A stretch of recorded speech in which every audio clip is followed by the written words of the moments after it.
hello to our college basketball analyst, Jay Bilas, joining us live on SportsCenter again. Jay, yay, tonight's the night. We're getting back to it. And I'm not going to try to get you emotional here, but this is a big deal. You've known Mike Krzyzewski for almost your entire life, nearly 40 years. And now this is it, his last season about to tip off.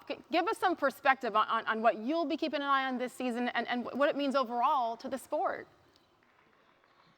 Well, one thing, Sage, I think it's beautiful in a way that it wasn't just an announcement at the end of the year and you had a few days as a retrospective of an amazing career. We've got the season to celebrate Coach K's legacy in the game.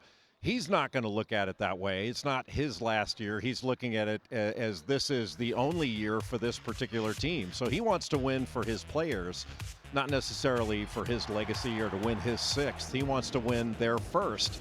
And with this very talented team that blends youth and experience, he's got a chance to win a championship this year. And so he always says, look, I don't have a rearview mirror. I'm looking forward.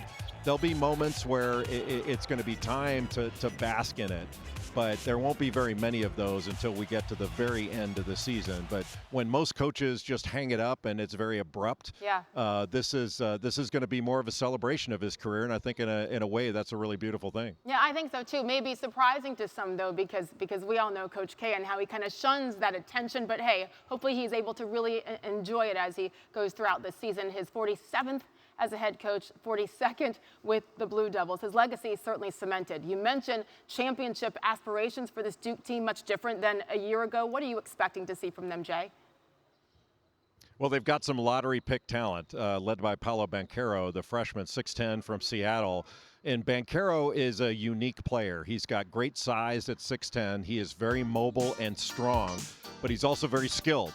So he can handle the ball as a pick-and-roll ball handler. When he gets into the lane, he can find people and pass it.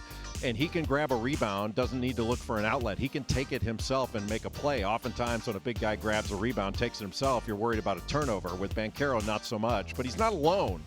And he's got an outstanding freshman in the backcourt named Trevor Keels. And Keels looks like a linebacker in short pants. Very strong, very athletic.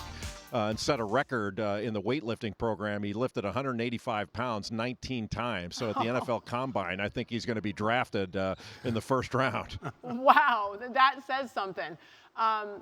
Tonight as well, 3 other great programs participating. It's the Champions Classic there at the Garden. We have Kentucky, Kansas, and also Michigan State. Which team has intrigued you the most as you get ready for the season, Jay?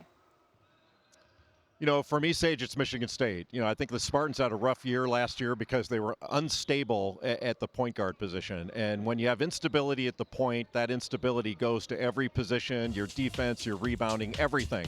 And this year they are stable at the point. They're going to be led by a transfer from Northeastern named Tyson Walker, who was the CAA Defensive Player of the Year last year. He averaged about 18 points per game. He can really play. And A.J. Hoggard is back as a sophomore. So that stability at the point guard position will make all the other positions much more stable. And they've got a freshman named Mike Krzyzewski who comes in as a McDonald's All-American. And Tom Izzo has said he thinks he's their best guard prospect as a pro prospect since Gary Harris was wearing the green. So Max Christie is going to be a factor right away, and Joey Hauser, I think, will be much better. Transferred in from Marquette, a very skilled four-man. So I think Michigan State, this is going to be a gritty Tom Izzo type team that may not have superstars, but they'll have a blend of excellent players that I think will work very well together. Yeah, gritty in the same sentence as Tom Izzo, it just fits. Jay on the call for both Champions Classic games tonight alongside Dan Schulman, 7 Eastern on ESPN. Jay Bilas, as always, thanks for joining us. Thank you. Sage, tonight's Champions Classic will feature 7 of the 50 players on the Wooden Award watch list presented by Wendy's, 3 of which are playing for Kansas, including Arizona State transfer Remy Martin, who led the Pac-12 in scoring. Kentucky and Duke featured 2 each. And we're going to take a look at the women's preseason list later in the show. But for more on the full men's and women's lists, go to ESPN.com. Thanks for watching ESPN on YouTube. For live streaming sports and premium content, subscribe to ESPN+.